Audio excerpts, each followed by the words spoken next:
Boa tarde a todos, espero que nos estejam a ouvir em boas condições.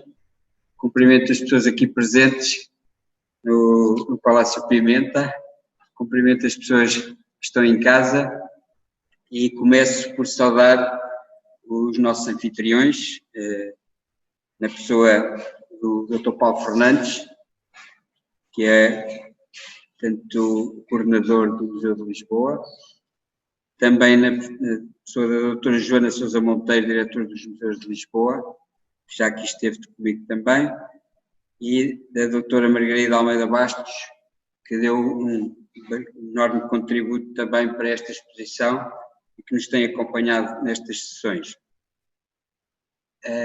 Relembro que está uma exposição sobre o quadro da leitura do Palácio Pimenta em Lisboa e que pode ser vista até junho. Começo por também saudar o meu colega de mesa, o Dr. Aquilino Machado, neto do escritor Aquilino Ribeiro, e transmitir algumas palavras de introdução a esta sessão. Estamos na terceira conferência no âmbito deste ciclo. Esta conferência tem a característica interessante de se realizar no Dia Mundial da Língua Portuguesa. Portanto, uma data em que recordamos aquele que foi um dos seus mais importantes artesãos, e há um simbolismo muito próprio nesta evocação.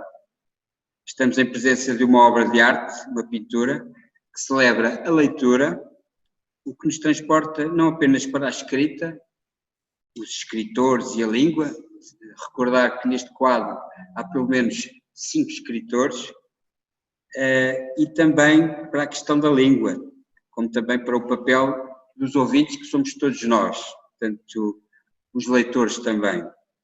Aquele grupo de 12 magníficos que estão aqui representados na pintura que está por trás de mim,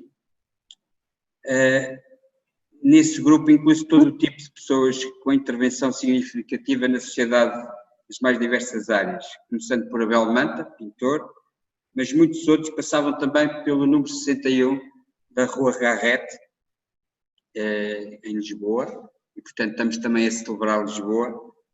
A Tortula do Chiado, representada neste quadro de 1955, que foi doado em 83 pela família de Francisco Polido Valente à Câmara Municipal de Lisboa, coloca Aquilino Ribeiro a ler um livro, para mim sempre foi Quando os Loiros Uivam, por uma questão que já se vai perceber, coloca Aquilino Ribeiro no centro, ao lado do médico Polido Valente, e rodeado dos seus companheiros de tortura.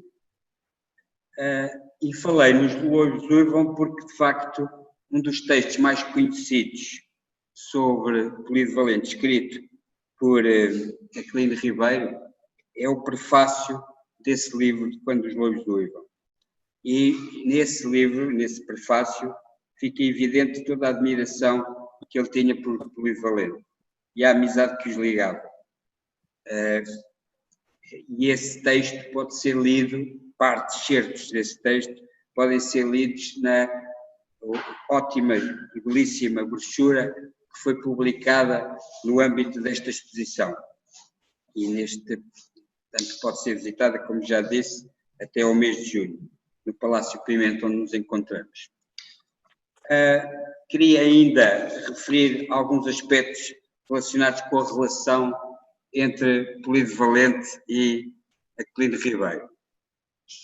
E para isso socorro-me de uma carta de 12 de agosto de 1962, praticamente um ano antes da morte de ambos. Eles tiveram praticamente um período de vida coincidente, nasceram uma diferença de poucos meses, morreram com uma diferença de um mês.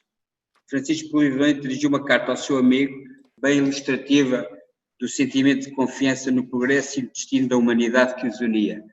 Portanto, vou aqui buscar também essa ideia de futuro que também traduz algum ponto de vista mais materialista sobre a sociedade e sobre a vida, e começa de uma forma muito terna essa carta. meu caro Aquilino, diz que vê as coisas com pessimismo e a mim quer-me parecer que as vê com rabugice. Muitos outros aspectos caracterizavam esta relação de cumplicidade entre os dois, nomeadamente, por exemplo, a compreensão, como a primeira frase transparece, a compreensão e aceitação do envelhecimento, são um traço de inteligência que os levava a respeitarem-se mutuamente. E diz depois, na mesma carta, de que se queixa? De envelhecer? Mas essa é a consequência mais certa da vida e temos tido tempo para a compreender e nos conformar. E até, neste particular, você foi excepcionalmente contemplado, pois que durará mais que todos os seus contemporâneos e o Malhadinhas fará ainda as delícias dos portugueses quando já ninguém se lembrar do gelatinoso Salazar. Também este asco ao ditador os juntava, porque não é raro apanhar referências de um para o outro a falar de Salazar. A raiz racionalista do pensamento de Francisco Polido Valente sente-se na humildade com que aborda o futuro da sociedade daquele tempo e na confiança que deposita nas gerações vindouras. E continua. Nunca se abriram à espécie humana tão amplas perspectivas. O avanço na ciência e na técnica, em física e em biologia, é cada dia mais acelerado. Longa caminhada desde o começo do século XIX até hoje, desde os tempos de Ampère e Darwin. Os nossos descendentes transformarão por completo as condições físicas e sociais no planeta, porque também socialmente as perspectivas são extremamente agradáveis para nós, velhos e românticos amigos da liberdade, igualdade e fraternidade. Estas eram áreas, de facto, que os ligavam intensamente. Ainda agora, fazendo a interligação com outros troços deste texto, ainda muitos hoje deviam refletir sobre estas palavras, principalmente se atendermos à atualidade do que é dito logo a seguir. E então diz, é claro que não são as perspectivas da nossa vizinhança imediata, mas que importa a evolução do mundo, o que se passa na aldeia dos macacos. O nosso futuro será o futuro do mundo, inteiramente, independente de Angola e Moçambique, a ponte sobre o Tejo e o Almirante Tomás. E, portanto, há aqui um olhar muito alargado, uma visão muito mais ampla. E depois diz, hoje li as notícias sobre a questão da Nova Guiné. O primeiro-ministro holandês declara que teve de ceder porque os aliados o abandonaram. Decididamente, os tempos são outros e melhores, e a liquidação do passado deve proceder cada vez mais veloz. E, finalmente, termina com Sursum Corda, corações ao alto, que um ateu convicto se pode associar a um absoluto respeito pela natureza e pelo universo. O ponto comum das missivas entre estes velhos amigos é a referência a Salazar, sendo que numa carta de agosto de 60 de Aquilino, Soutosa, para o amigo Chico, responde assim: quanto ao que me diz de tristezas da nossa pátria, do luto nacional, é o que o homem de Santa Comba nos tem servido a todas as horas. E terá o pago, dizem as velhas cá da terra, de semelhantes lobisomens. Ainda só para completar e para alargar um pouco mais, uma vez que havia um amigo comum, Vitorino Mésio, também escritor, que a certa altura, numa carta que encontrei e que pertence ao espólio de Polido Valente, enviada do Alfeite em julho de 57, é feita uma referência a Quirino Ribeiro. E diz assim: a Casa Grande de Romarigães sabe-me uma daqueles grandes frisos da beira que o nosso Aquilino arranca da sua vista de lince periodicamente. Não direi ano a ano, porque as abóboras e outras culturas menores o distraem, mas com frequência suficiente para a manter e ampliar como grande escritor que é. E, apenas para dar um toque diferente nesta conversa, o Nemésio coloca entre parênteses, isto aparece na carta várias vezes, estes parênteses, porque ele estava a tomar conta do neto. Gonçalo, que é o neto, mete os pedais à partitura e a coisa vai para registros wagnerianos que talvez me obriguem a mudar-lhe a fralda. Isto é o Nemésio, que estava a tomar conta do neto, que era filho do Jorge Nemésio, que é oficial da Marinha, que penso que ainda vive em Castelo de Vide, e com quem eu me cruzei várias vezes. E, portanto, foram homens como estes, e os que estão representados no quadro da leitura, que deram muito a este país sem exigir nada para além da justiça e liberdade. E, portanto, esta era a introdução que eu gostava de fazer à palestra, que agora vai ser desenvolvida pelo meu colega de mesa, o Dr. Aquilino Ribeiro Machado, que também, simbolicamente, tem trabalhado muito Lisboa, tem trabalhado muito Aquilino, e alia a questão da cultura, do turismo e da nossa cidade, que todos gostamos muito. Portanto, eu gostava de introduzir aqui o nosso palestrante. Ele é professor convidado no Instituto de Geografia e Ordenamento do Território e investigador associado dos núcleos de Dinâmica e Políticas Urbanas e Regionais, Turismo, Cultura e Território, do Centro de Estudos Geográficos da Universidade de Lisboa. Tem desenvolvido o seu interesse de pesquisa nos campos da Geografia Cultural e Urbana. Mestre e doutorando em Geografia Humana, encontra-se a concluir um projeto sobre os territórios literários urbanos em Aquilino Ribeiro e a geografia emocional vivida e recriada nas cidades de Lisboa e Paris. Entre 2008 e 2013 deu aulas na Escola Superior de Hotelaria e Turismo do Estoril, onde obteve o título de especialista na área de turismo, desenvolvendo para o efeito um trabalho de investigação em torno da importância do turismo literário. Nos últimos anos tem trabalhado como guionista de documentários e preparado conteúdos para itinerários culturais que nos falam da importância da memória na cidade de Lisboa. Agradeço a disponibilidade do Dr. Aquilino Ribeiro Machado e passo-lhe a palavra neste momento. Muito bem. Então, muito boa tarde a todos os presentes. Eu gostaria de agradecer o convite que me foi endereçado e congratular o Museu da Cidade, a pessoa do Dr. Paulo Fernandes, pela oportunidade da exposição e deste ciclo de conferências. Reservo ainda os meus mais calorosos e fraternos cumprimentos aos familiares do professor Francisco Rui Valente, em particular ao professor Rui Valente. Bom, na fotobiografia... Ok. Agora sim, tentar sempre... Dizia eu, na fotobiografia editada pela Galeria Artes, no ano de 63, o escritor Fernando Amora dedica-nos este belo pedaço de prosa sob a presença de meu avô, Lino, na Lisboa moderna de Alvalade. Cito: ali para as bandas de Entre Campos morava um jovem de 78 anos, que trouxera a província para a cidade. Não é fácil trazer a província para a cidade e conservar-lhe aqui porte e aceita. A cidade não gosta disso. No seu hibridismo demolidor, nas suas artes de dissolver o metal mais nobre, escorre sobre os arribadiços como lava em fusão. Ou os recusa, ou os destrói, ou os converte.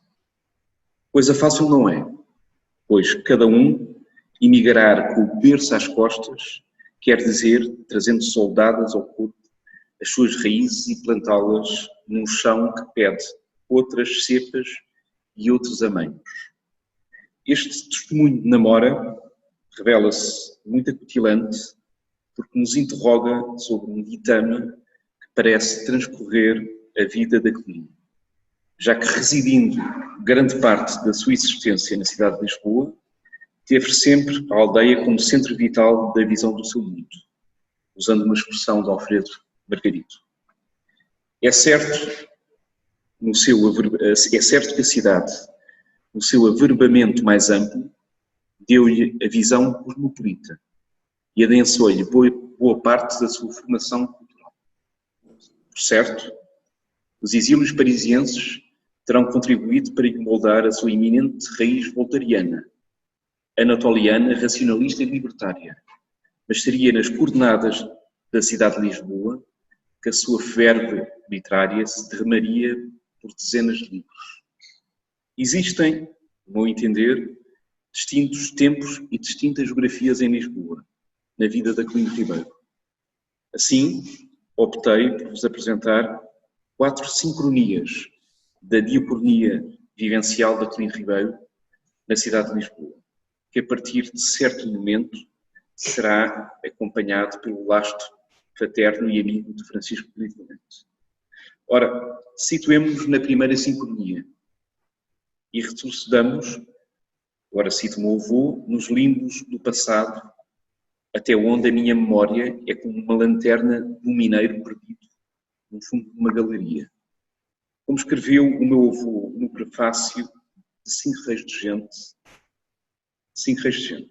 O primeiro andamento fala-nos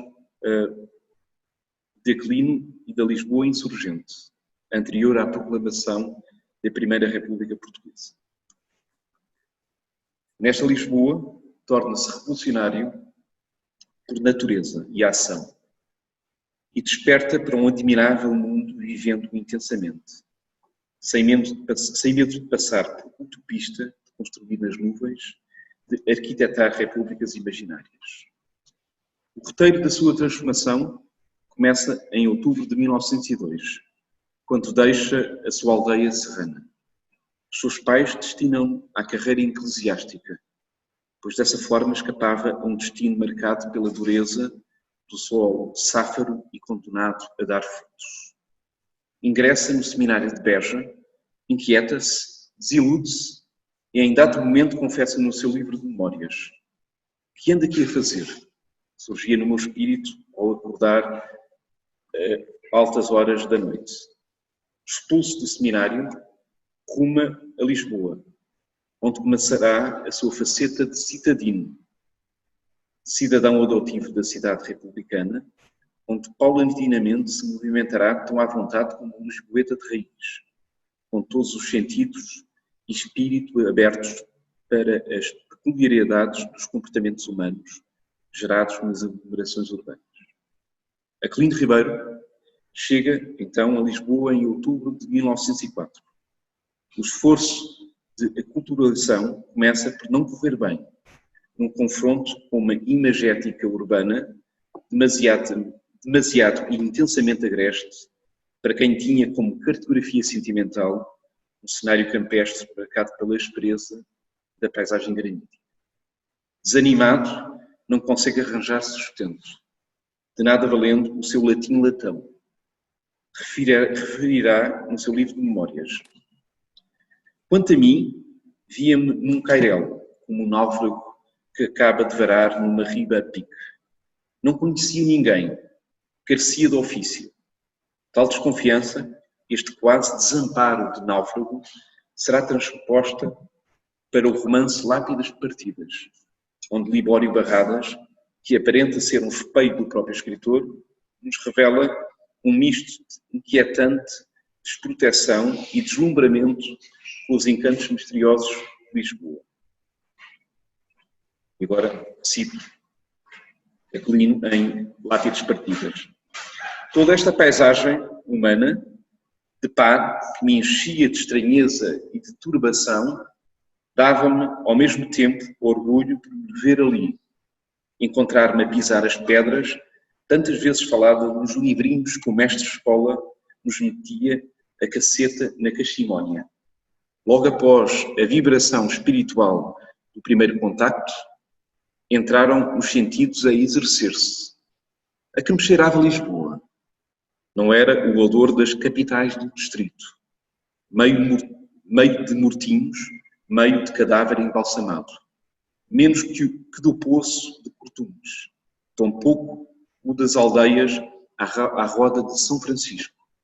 Água choca, fumo de rama verde de pinheiro, flor de macela. Era uma fragrância que tinha partículas de metanã, pós de arroz barato, salsugem do mar, adiante de aprodicion e perfume de jardim. Um jardim de muitas rosas, desflorado pelo vento." Fim de citação. Por certo, o aceno das correntes revolucionárias ávidas de destornarem a ditadura de João Franco, levaram-na a ingressar na Carbonária e participar ativamente na atmosfera conspirativa que ecoava nas ruas. O seu livro de memórias e o seu romance de Lápidas Partidas falam-nos desta geografia insurgente, os seus cenários, projeções sociais.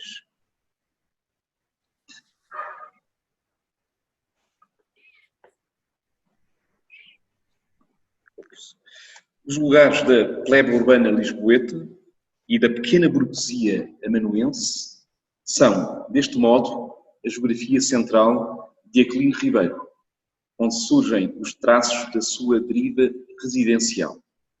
Reside, inicialmente, na Rua do Crucifixo, no mesmo local onde coloca a ação fictícia de Libório Barradas, embrenhando-se na vida lisboeta e especialmente na roda republicana.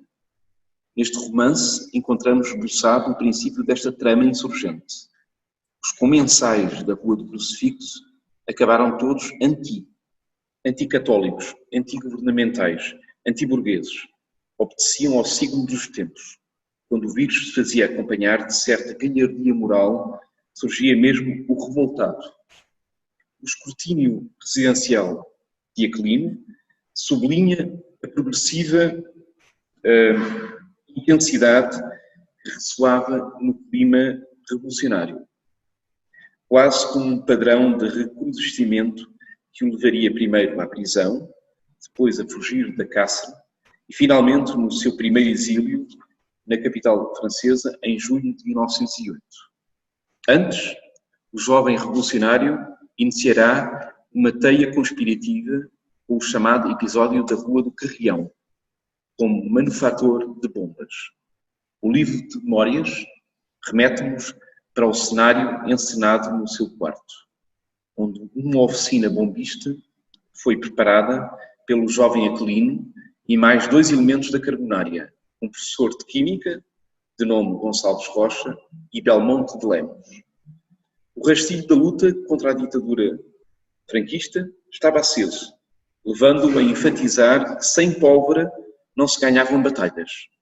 Mas o químico parecia imprudente e estabanado. E quando acompanhava a preparação das bombas, dá-se a explosão que vitimará os seus 2 bons primos. Passa 2 meses na esquadra do Caminho Novo, onde pende para o culto tolstiano, mas a dada altura joga a cartada da fuga, vestindo uma blusa de moço de cocheira e pondo na cabeça um boné de orelhas, evade-se na sombra da noite. E agora cito aqui, isto é um texto absolutamente maravilhoso. Desci pela rua de Sebastião das Taipas, para a Praça da Alegria, e daí pela antiga Travessa das Vacas, para a avenida que pus a subir placidamente. Aquela artéria, pela sua largueza, as suas sombras, o seu arvoredo e recantos, era uma zona quase franca e deserta. Podia recitar Cesário Verde, que só acordaria os pardais empoleirados nas acácias para me ouvir. Refugia-se na Rua Nova da Almada, com a ajuda de Alfredo Costa, um dos futuros regicidas, até exilar-se na cidade de Paris no dia 1 de fevereiro de 1908. Alude no seu livro de memórias. Encontrava-me nas Águas Furtadas, de um prédio pombalino, a 150 metros da Parreirinha, pela escadinha de São Francisco, e a menos de 200 metros do Ministério do Reino, podendo ouvir, se não houvesse interferência acústica das paredes, os pirros do Sr. João Franco. Esta geografia emocional encontra-se polvilhada por pinceladas evocativas, que nos permitem cartografar uma sólida paisagem literária que parece ganhar refúgio em algum romance de Maxim Gorky, entendido, à época, como o arquétipo de um modelo revolucionário intelectualmente voluntarioso, como nos refere Henrique Almeida. Na composição desta trama revolucionária, ligada ao republicanismo radical, Como será que desses luminosos tempos, como diziam muito judiciosamente os anarquistas da Boia, anarquistas da Boia era uma espécie de bar que existia no Rossio, subsistem as corridas que, pelo alarde e o despropósito civilizado, parecem do cinema italiano. À parte o inumano, feroz e lesto, em que tomam parte o merceeiro, o paquete, o sapateiro e o oficial, a capelista e a mulher do lugar, o padre e o sacristão, o passante que vai à sua vida e a devota que vai à missa, no encalço do infeliz que foge diante da fera derrancada de um polícia, e que na impotência em deitar-lhe a unha branda da boca iante do jacaré, agarra que é ladrão. É também importante salientar a presença dos lugares de aprendizagem política, que firmam uma singular mescla de ações que disseminaram a sua irreverência contestatária para outras épocas e para outros territórios mais amplos. Neles deparamos com um homem deslumbrantemente atento aos ventos da mudança, que expressavam as latitudes revolucionárias das primeiras décadas do século XX. Um mundo que se agitava, uma vida intensamente vivida, por alguém que ambicionava ser um ator ativo do seu tempo, por via de uma ampla apropriação dos territórios da ação política. O mundo transformava-se e na capital portuguesa o republicanismo ganhava força, com a vitória das eleições legislativas em abril e a vitória da Câmara Municipal em novembro, embora o jovem libertário já nessa altura tivesse pegado na sua valise, no seu monóculo a armar ao Janota e tomado o trem de luxo para Paris. Mas a imagem desta criação literária firmada nos redutos lisboetas prestar-se-ia a fazer perdurar estes ritmos espaciais de mobilização política. O segundo andamento é aquele que é passado na Lisboa do Campo Grande e aos romances de Santa Mar de Oeiras. Já vamos ver porquê. Aquilino vive nos exílios parisienses, os primeiros grandes pecados, a aprendizagem da cultura cosmopolita e o toque de graça que o fez escritor. Na Ville Lumière lança o seu livro de estreia, escreve diversas crónicas para jornais e revistas e predestina um novo título que chega a ser apregoado, que era o Hilário Barrelos em Paris. O que viu e ouviu. Figura de personagem que aparece no seu primeiro livro, um conto chamado Inversão Sentimental, e que depois aparece em 58 na Casa Grande de Maricães. Em 57, perdão. Mas que a certa altura mostra jeitos de escapar o Hilário Barrelos à lei do seu criador e acaba por ser grafado de impublicável. O regresso a Portugal dá-se o eclodir da execranda Primeira Guerra Mundial. Regressa com família, já que casara com a alemã Grete Tidmann e tivera o seu primeiro filho, o tio Aníbal.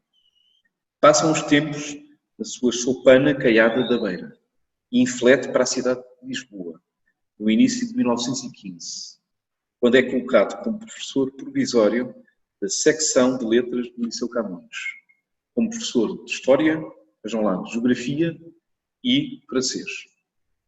Vai viver no Campo Grande, um arrabalde que ainda conservava, quase incólume, a traça eminentemente rural, pontuada por quintas aristocráticas e pela insinuante presença de um belo e higiênico parque ajardinado, tão aclamado nas páginas do Primo Basílio, peça de Queiroz, ou no primeiro volume das Farpas de Rameio Ortigão. É relativamente perto do museu da cidade. Neste sítio reside na Rua Oriental, no 97, entre 1915 e 16, e no número 386, o resto são entre 17 e 19. Foi um período de grande intensidade literária, onde escreve A Via Sinuosa, em 18, o seu primeiro romance, de traços autobiográficos, e Terras do Dema, um livro que crismou uma região com um nome agora indelével. Em Abóboras do Telhado, escreve estas palavras sob o traço complacente deste remanso arrebaldino. Era eu professor no Liceu Camões e morava no Campo Grande, quando compus A Via Sinuosa.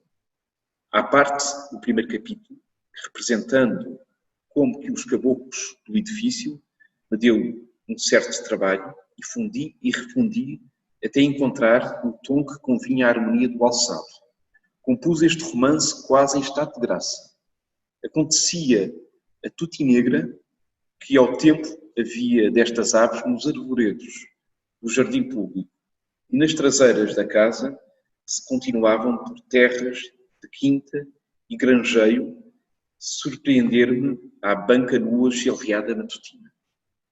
Mas é também o tempo em que enceta uma fecunda ligação profissional com a Biblioteca Nacional de Lisboa, então sediada no largo da Biblioteca Pública, quando abandona a sua curta experiência de professor e é convidado por Raul Proença, chefe dos Serviços Técnicos da Biblioteca Nacional de Lisboa, a ocupar o lugar de segundo bibliotecário.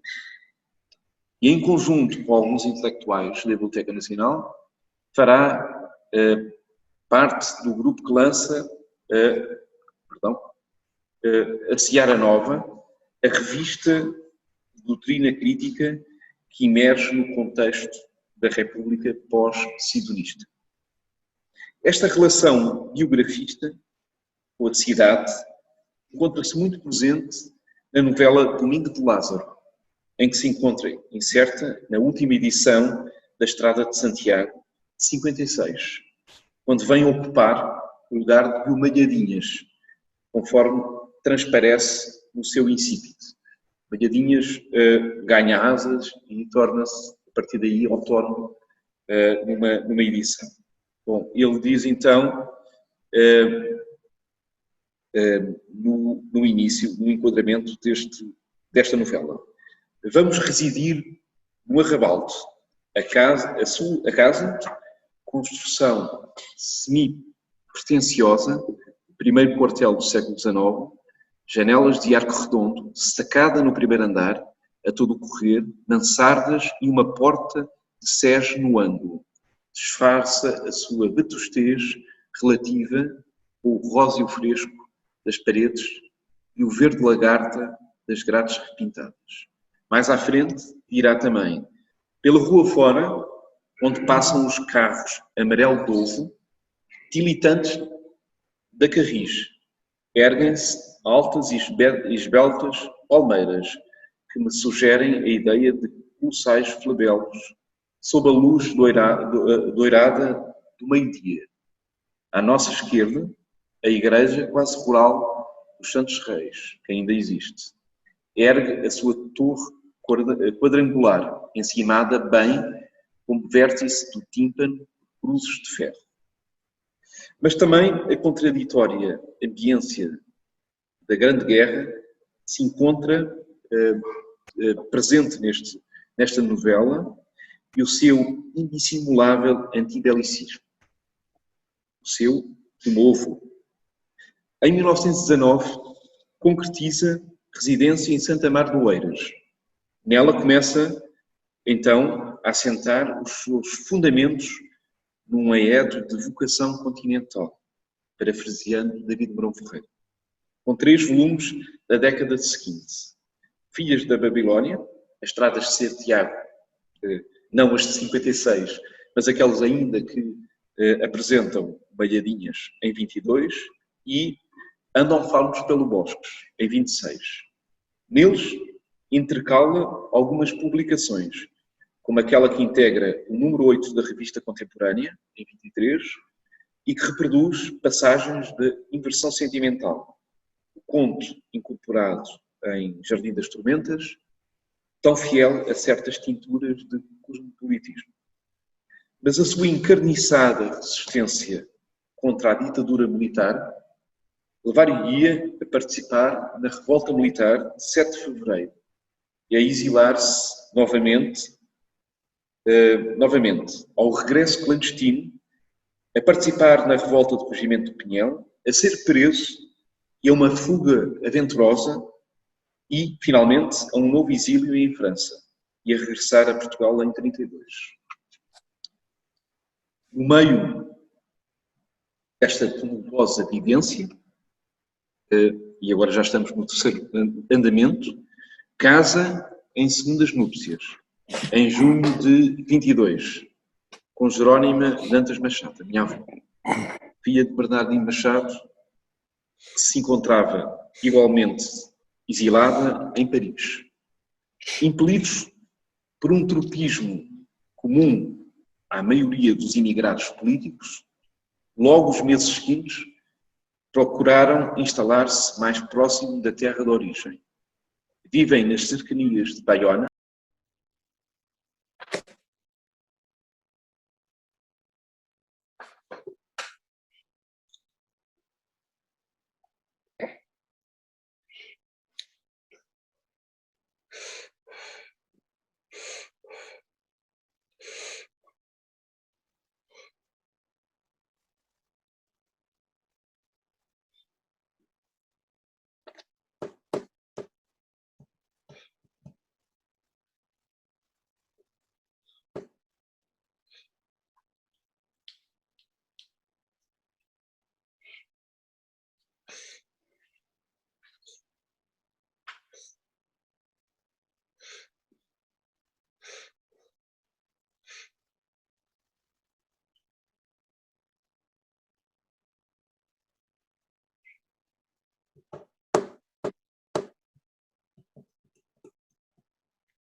ok. Agora a partilha, não sei se está a funcionar. Eu acho que sim. Tem. Que é o anterior. Este. Ok. Portanto, agora sim.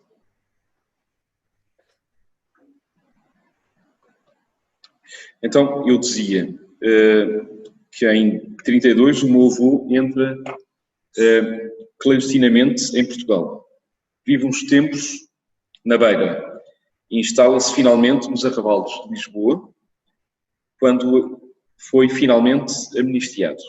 Viverá então quase 2 décadas na Quinta de Santa Catarina, Cruz Quebrada, propriedade de Bernardino Machado, que é esta fotografia, que é absolutamente notável, este tríptico,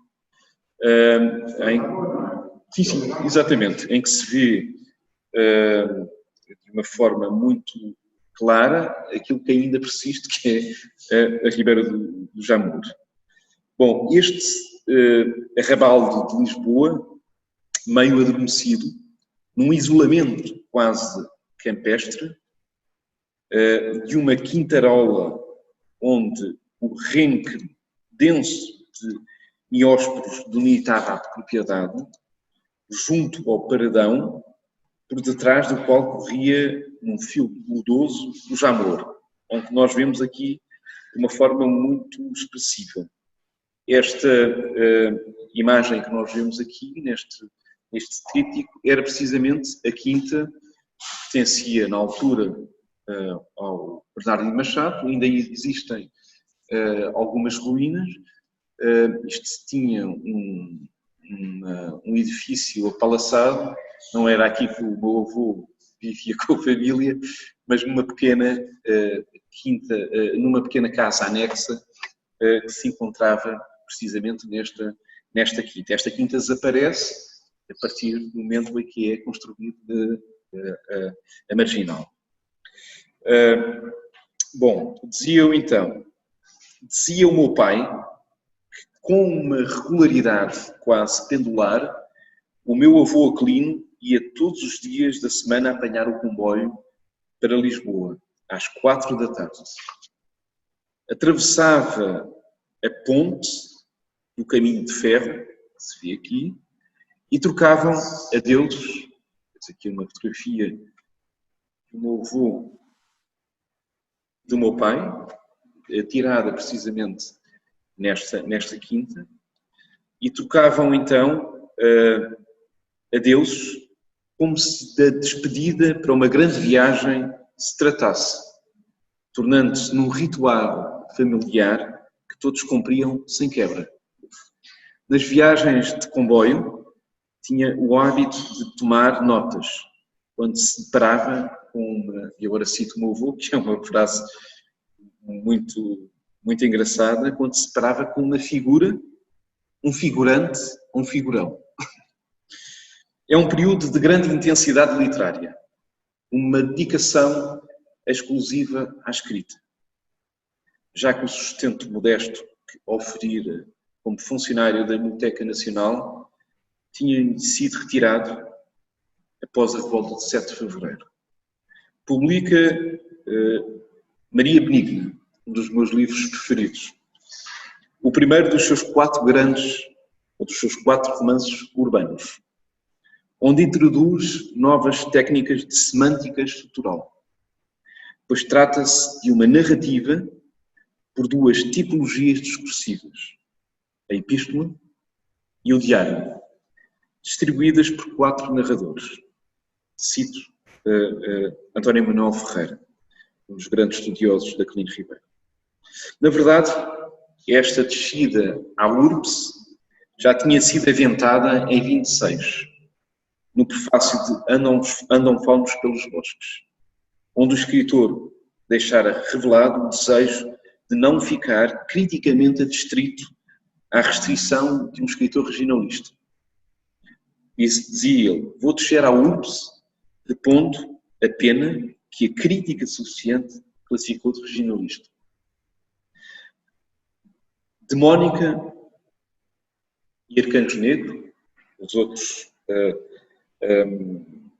romances urbanos, escritos no apogeu do nazifascismo, emana um pessimismo social e político e assume-se como uma abordagem sobre os ditames do envelhecimento. Quase contemporâneas, firmam-se 2 peças literárias que, embora publicadas nesta década de 30, haviam sido escritas na primeira metade de 20. A Guerra e a Alemanha Ensanguentada. Esta última enquadraria um prefácio dedicado ao professor Francisco Polido Valente, datado da Cruz Quebrada em maio de 35, onde o escritor dá conta do seu fascínio pelo modelo de cosmopolitismo germânico, da compreensão de uma outra cultura, de uma outra circunstância, como refere Pedro Mexia. Mas onde também se desfaz a imagem totalmente insana e iníqua de germanófilo enquanto fascista. Nesses tempos, guarda a experiência de escrever com a ameaça da censura, como se vê aqui nesta prova de Arcanjo Negro, sempre presente e que seria para ele, o mais das vezes, uma batalha entre aquilo para que naturalmente propendia a sua pena e a alta vigilância que a todo o passo a sofriava. A pior censura é a que fazemos sobre nós próprios, confessara amargurado. Certo dia o meu pai confessara-me as dificuldades que a família atravessou no ano em que Arcanjo Negro foi vetado pela censura. Dificuldades que foram disfarçadas e remordidas para que os birros que as provocavam delas não tirassem motivo de gozo. Malgrado a autocensura, que a outra coisa não era senão uma forma de autodefesa, nunca o escritor Beirão se enquistou numa prudência assustadiça, mas antes procurou caminhar constantemente nas extremas do risco calculado. E não poucas vezes saltou para fora delas a desafiar o regime salazarista. Quarto e último mandamento. Os últimos 14 anos da sua vida são passados entre a Avenida Defensores de Chaves e a sua casa no bairro de São Miguel, em Alvalade. Num texto de grande alcance reflexivo, o escritor Mário Cláudio aborda um dos ângulos mais interessantes do território aquiliniano, quando lhe confere irresistível apego à domesticidade, mas igualmente ao forte pendor para as amplidões do planeta, tão bem consagradas quando ele ia de férias para Beira Alta ou quando descobriu o Minho através da Casa Grande de Marigueiros, já também no final da sua vida. O sentido desta reflexão apega-se ao modo resoluto como se dedica cotidianamente ao labor da escrita, como um pêndulo de um relógio, trabalhando na sua oficina, escrita antes do alvorecer do dia até ao final da tarde. Um dia, o historiador José Manuel Tengarrinha confidenciou-me que quando passava pelo bairro de São Miguel e via a luz emanante deste escritório, dizia sempre para quem o acompanhava: lá está um mestre a criar. Este lado pleno e solar intensificava-se no inverno da sua vida. A sua produção literária torna-se entusiasticamente fecunda, excelsa na sua qualidade. A sua voz permaneceria impositiva e vitoriosa. Era um sedentário, obviamente contente com a sua sorte, como alude Mário Cláudio. Só esta lhe possibilita, na verdade, a pertinácia da escrita, o aconchego da tribo e a frequência dos alfarrábios. Tarefa que o não desmobilizam, entretanto, para as canseiras da cidadania. Mas o dia-a-dia não dispensava a convivencialidade e o lastro dos cenáculos regulares à porta da Bertrand, na Brasileira e no consultório do professor Polido Valente. O chiado, o contacto humano, a intrínseca necessidade de trocar experiências, numa altura em que o convívio era uma forma de romper as limitações postas ao conhecimento das coisas. Mas também porque as pulsões primordiais que o acompanharam durante a vida, a rebeldia, o entranhado amor à liberdade, o gosto da aventura, a procura incessante do lado singular das coisas pela satisfação da descoberta e porque, sobretudo, lhe repugnava ser, alguma vez, carneiro no rebanho de Bandúrgia. Estariam presentes até ao fim da sua vida. Em 58, faz parte da comissão de candidatura de Humberto Delgado, conjuntamente com Francisco Polido Valente, entre tantos outros democratas. Numa entrevista escrita pelo próprio do escritor e publicada parcialmente no Diário de Lisboa de 2 de junho de 58, a versão integral, publicada só parcialmente, porque foi, obviamente, censurada, não é? A versão integral em acervo familiar ditava nas suas 2 perguntas iniciais as seguintes respostas. Constou, em Lisboa, que uma comissão que faria parte, nomeadamente dos senhores doutores Polido Valente, Vieira de Almeida, António Sérgio, procurava obter audiência do Sr. Presidente da República no intuito de testemunharem como, à barra da história, qual o seu pensamento dos portugueses na atual hora política. E o meu avô escreve, sim, é verdade. E que tinham a dizer ao Sr. Presidente da República. Tínhamos a dizer que o povo português não suporta mais tempo um cativeiro que dura há 32 anos.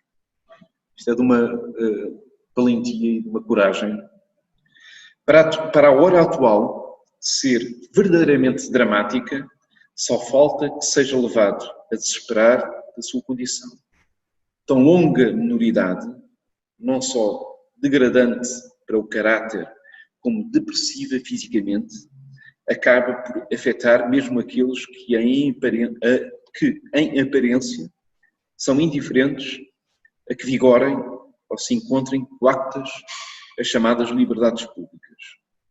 Com efeito, se atingem no primeiro plano ao patriota zeloso dos seus direitos, ao intelectual, ao escritor, ao advogado, ao jornalista, às suas repercussões e efeitos não escapam o militar, o comerciante, o funcionário, até o mais humilde dos homens.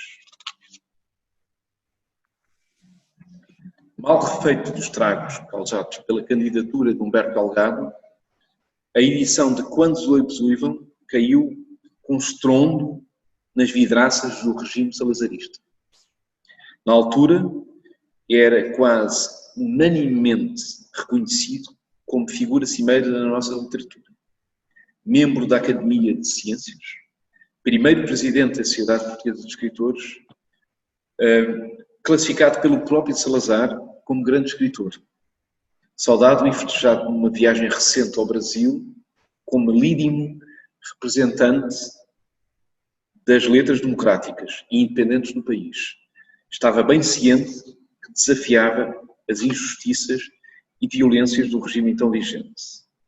O prefácio dedicado ao Francisco Pelito Valente afirmar-se-ia como um dos textos mais belos escritos pelo escritor Beirão, onde declamaria a firmeza da íntima amizade, a força inesgotável da fraternidade e a defesa acalentada da liberdade como caminho irreversível dos homens. Escreveria nesse texto uma comovente e evocativa frase que sempre acompanhou o amadurecimento da minha consciência crítica. Pelito Valente é ainda o homem de são conselho e retilíneo proceder na plana social. Nesta hora, encadamos todos com grilhões nos pulsos o seu nome como de Hermes no marco miliário da estrada e a legenda. Adiante, e consideremos que para chegar a bom termo de viagem é preciso ser livres. Quando o processo judicial lhe caiu em cima, não ficou surpreendido e logo se dispôs a lutar contra o sistema que afrontara, independentemente das consciências que adviessem. Os intensos laços de amizade com aqueles que tertuliava no consultório do professor Pelito viriam a revelar-se determinantes na defesa da Clínio Ribeiro no processo da edição dos Quando os Loibos Uivam. A defesa é considerada uma das peças mais extraordinárias contra o regime salazarista. A preparação desta defesa foi feita pelo próprio réu, Clínio Ribeiro, e por um conjunto alargado de amigos, os quais se destacavam o advogado Eliodoro Caldeira e o amigo de ambos, o escritor Manuel Mendes. Em nome da liberdade, não hesitou em descer à liça para defender as vítimas dos tribunais fascistas. O processo entrou em 8 de maio de 59, no terceiro juízo criminal de Lisboa, onde a acusação assumida pelo ajudante do Procurador da República, Fernando Faria Pimentel Lopes de Melo, avoluma os crimes por que vai acusar o Clínio Ribeiro, devassando diligentemente toda a sua vida, de modo a construir um imenso processo que habilitará o Tribunal Plenário a infligir uma pena de 8 anos de prisão. Cito Alfredo Caldeira e a Diana Adringa. Em 17 de novembro de 60, o procedimento criminal é, todavia, declarado extinto. A forte repercussão nacional e estrangeira faria ceder o regime salazarista. A morte do meu avô ocorreu em 27 de maio de 63. Foi velado por centenas de populares. A larga maioria, operários e gente humilde, vivia em Lisboa ou nas periferias urbanas. Alguns eram leitores, mas a maior parte deles não o era. Cumpriam, sim, uma homenagem igualitária na luta contra a ditadura salazarista. No dia do funeral, os birros da PIDE impediram que a grande mobilização estudantil a ele se juntasse, já perto do cemitério dos Prazeres. O que não conseguiram controlar foram os milhares de telegramas que chegaram à casa dos meus avós, numa emotiva onda de solidariedade e pesar com a morte do escritor Beirão. Para além do testemunho de inúmeros notáveis ligados ao campo democrático, uma intensa mole de gente anónima prestaria um sentido tributo à elevação literária e humana de Aquilino Ribeiro, afrontando politicamente um regime repressivo e antidemocrático. Centenas de estudantes, até estudantes liceais, trabalhadores, essencialmente gente humilde ligada às associações republicanas da Lisboa operária.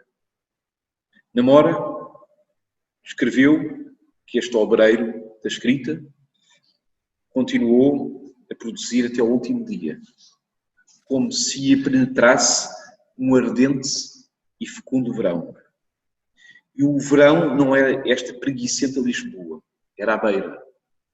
Este sopro, safro e rude continua vivo e forte nas páginas indeléveis das suas obras. Obrigado.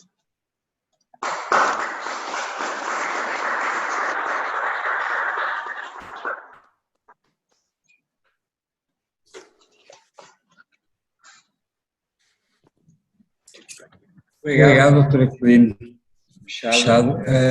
Nós poderíamos disponibilizar algum tempo se alguém da assistência quisesse colocar alguma questão.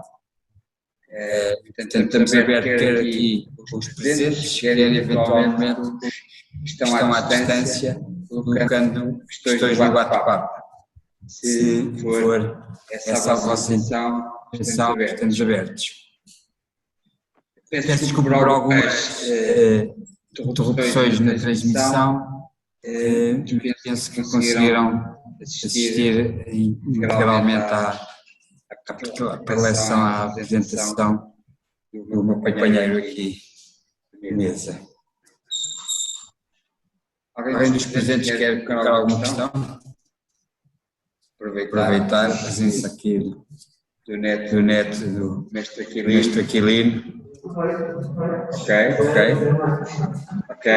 Diz isso. Bom, queria agradecer esta conferência e um caráter sentimental que ela comporta, portanto, trazer ao Museu de Lisboa sobre as figuras que tentar aqui convosco uma parte da gente desta cidade e de assim como bom. Eu sou um estudioso, mas aqui eu li o próprio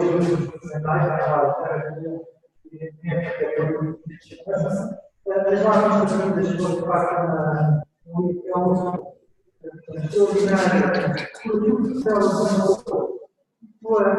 grande engraçada nessa cidade. E eu acho que nós temos deve ter sido pessoas melhor esses livros para levar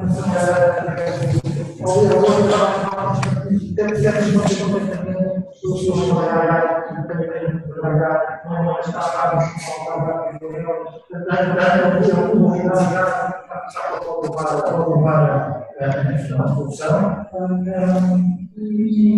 falar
Muito bem. Posso responder? Eu agradeço uma vez mais, doutor, essa questão e acima de tudo, essa curiosidade pela obra do meu avô. É um autor fascinante para quem se interessa por bibliófilos. Isto porquê? Porque as obras e as edições que permanentemente foram reeditadas ao longo da vida, todas elas têm ligeiras modificações.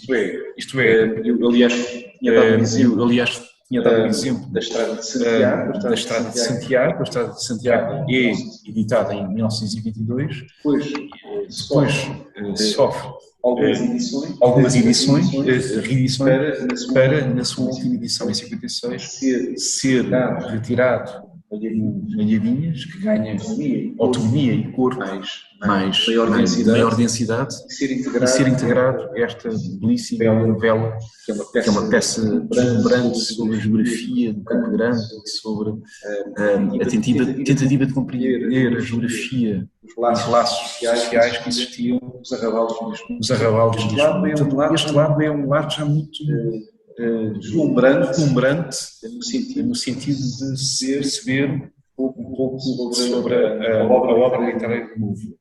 Há de facto uma extensa obra que não está publicada, e aí tem toda a razão, nomeadamente alguns artigos de jornais.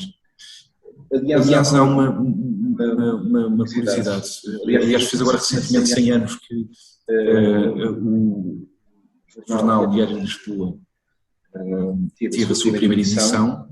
O avô começa logo no início a colaborar no Diário de Lisboa com um conjunto de peças literárias que eram muito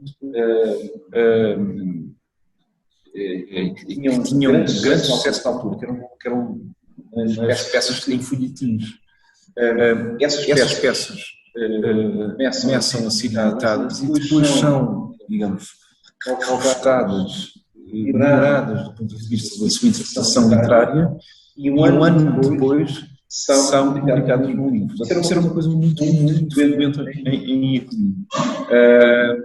Isto para dizer que é uma obra, grande parte da obra literária, ficcional, ela felizmente tem vindo a ser atualizada a Bertrand, mas há inúmeras peças, quer em jornais, quer em alguns textos que nem se sabe da sua existência.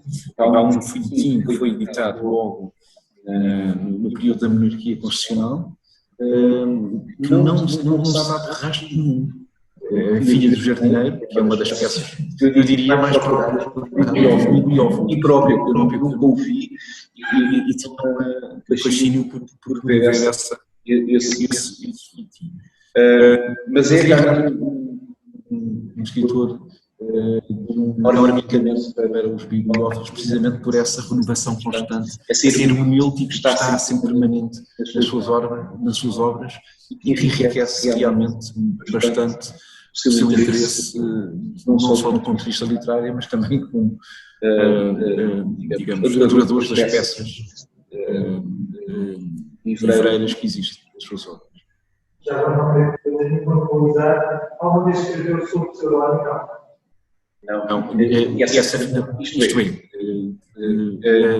A Filha do Jardineiro é um texto que, por razões óbvias, era uma crítica feroz ao rei Dom Carlos, portanto não poderia ter nem o nome do nem o nome do regicida, depois veio morrer. Portanto, esses eram anónimos, mas pseudónimos. Ele na altura também era uma coisa, é também uma das facetas mais interessantes, é o ativo como tradutor. Há uma série de livros, nomeadamente de adaptações, não são traduções puras, são adaptações que são feitas muito no seu traço próprio e característico de Beirão, escrita muito específica, de certa forma adapta, na verdade, os livros, não só de Cervantes ou de Xenofonte, ou de Cavaleiro Oliveira, mas que de certa forma permitem também enriquecer essa aventura literária, digamos, na obra do novo.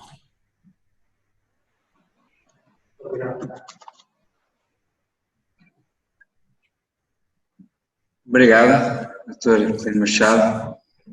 Agradeço a todos a presença e antes de encerrar, gostava de relembrar que para a semana, de hoje a 8 dias à mesma hora, vamos ter o filho de Jesus Caraça, João Manuel Caraça, a falar da ligação do seu pai, Francisco Luís Valente, no âmbito destas conferências associadas à exposição deste quadro, que mais uma vez repito, está disponível no Palácio Pimenta, ao Campo Grande, poderá ser visitado até junho, até meados de junho, penso eu. E, portanto, damos por encerrada esta sessão. Se não houver mais questões que queiram colocar, agradecer a todos a vossa presença e esperando-vos para a semana. E depois outras sessões que terão continuidade. Teremos ainda Fernanda Rou, tendo uma próxima sessão também. Portanto, vamos ter várias conferências até ao final deste mês, entrando um pouco em junho. Muito obrigado a todos, espero que tenham gostado. Deus.